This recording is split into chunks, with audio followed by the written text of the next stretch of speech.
He poisoned my best friend. I made him regret it. I met Rex the day I almost gave up on life. I was at my lowest, laid off, drinking too much, no real purpose. On a whim, I walked into a shelter. He was there, tail thumping, tongue out like he'd been waiting for me. A mutt, part shepherd, part something else. But with those eyes, he saw me. He didn't just become my dog, he became my reason. He'd curl up beside me on bad days, and on good ones, he'd drag me outside. Because of him, I started jogging again, talking to people, living.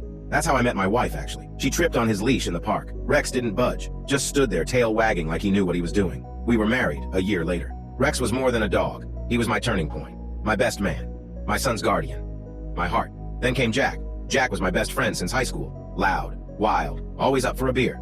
Every summer, he'd come stay with us for a few weeks. My wife liked him enough, but she never really trusted him. Said there was something rotting behind his grin. Still, we were boys. I ignored her. Whenever work took me out of town, Jack offered to dog sit, said he loved Rex almost as much as I did. And honestly, I believed him. I wanted to believe him. Until last summer. I came home from a weekend trip and found Rex shivering, puking up foam. His eyes were bloodshot, his breathing shallow. We rushed him to the vet, but it was too late. Rex died that night, poisoned. I collapsed on the floor of that sterile exam room, sobbing like a child.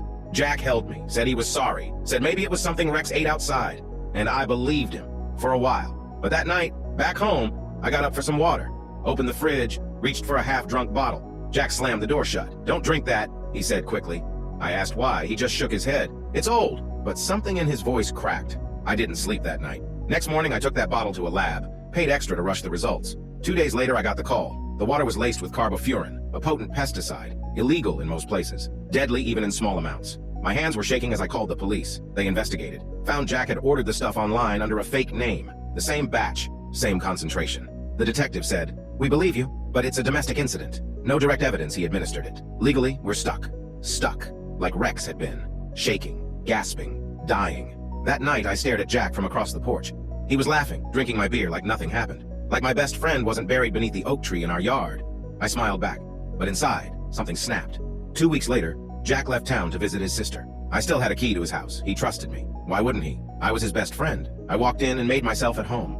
Opened every container in his fridge, every jug, every can, every cereal box. And I laced them all, the same way he did to Rex. Even left the bottle half empty in the fridge, just like he'd done. He came back Monday. By Wednesday, he was in the ICU. Organ failure, seizures, coma. The doctors couldn't explain it.